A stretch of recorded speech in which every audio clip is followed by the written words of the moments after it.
Alors Gently, c'est vraiment un beau projet. C'est probablement une de mes plus grandes fiertés parce que c'est un cas où on a pu isoler de manière extrêmement précise l'efficacité du design, à plein de niveaux d'ailleurs.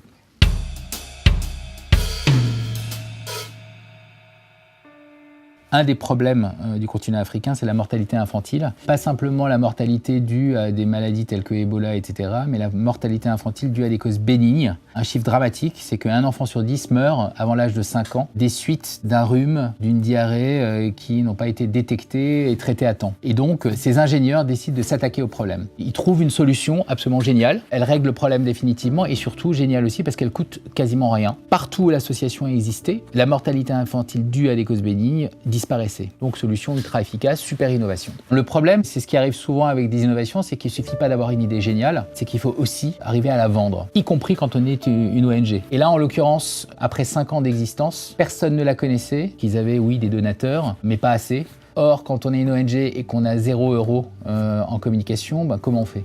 Donc ils sont venus nous voir. Le premier truc qu'ils avaient fait eux en interne, ce qui était génial, c'est qu'ils avaient conscience du fait qu'ils avaient un problème et que le problème c'était la marque. Et leur marque, elle s'appelait Pezinet. Ça veut dire pesée infantile sur le net, qui décrivait en gros une partie du service, mais qui ne racontait pas tout ce que le service apportait. Alors ils avaient déjà fait un super boulot en interne puisqu'ils avaient changé de nom et le nom c'était Gently. Et Gently en dialecte bambara, ça veut dire veiller sur. On les a beaucoup écoutés. On est arrivé à 2 conclusions. La première, c'est qu'il fallait que la marque soit aussi innovante que le service qui est proposé. Donc il fallait que la marque soit révolutionnaire. Deuxièmement, il fallait que la marque soit positive. La plupart des marques créées pour les ONG sont plutôt des marques qui ont tendance à dramatiser le sujet, à faire peur, à condamner, etc. Parce qu'on considère qu'il y a de l'impact quand on fait peur. Bon. Nous, on pensait le contraire. Et donc, on a créé la première marque au monde qui communique en temps réel les résultats. L'identité Gently, c'est un compteur en temps réel des vies sauvées. Et donc, à chaque fois qu'un enfant est détecté et sauvé, le compteur, donc la marque, fait plus 1. Compter en temps réel, évidemment, ça se fait essentiellement sur les supports digitaux, donc smartphones, et sites web, etc. La question, c'est comment on fait sur les supports qui ne sont pas digitaux. Là, on s'est dit, encore une fois, la contrainte, 0 € d'investissement média. Donc, quels sont les points de contact qui comptent et quels sont les points de contact que de toute façon l'ONG doit activer.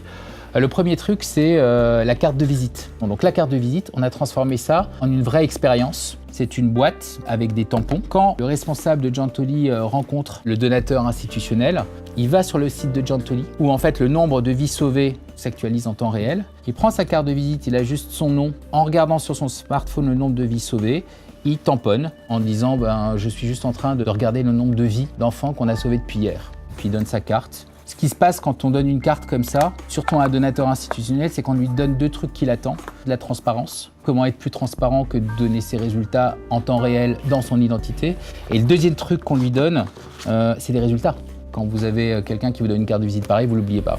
On a des résultats spectaculaires et des résultats qui ne se sont pas fait attendre puisque 9 mois après le lancement de la nouvelle marque, on a les dons individuels qui ont augmenté de 100%. On a le nombre d'inscriptions qui a augmenté de 62% et surtout, on a le nombre d'enfants de vies sauvées qui a été quasiment multiplié par 2. C'est un cas assez unique, un cas qui est l'incarnation même de In Design We Trust. Rien n'a changé dans cette ONG à part la marque, rien.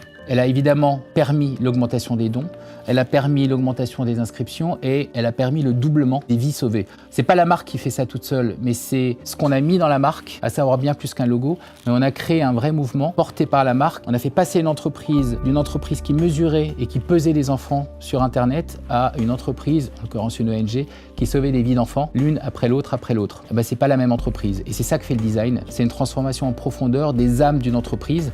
Et quand on change l'âme, on change les comportements des employés, en l'occurrence des volontaires, on change la perception que les gens ont sur vous, à savoir les clients, et donc on change tout.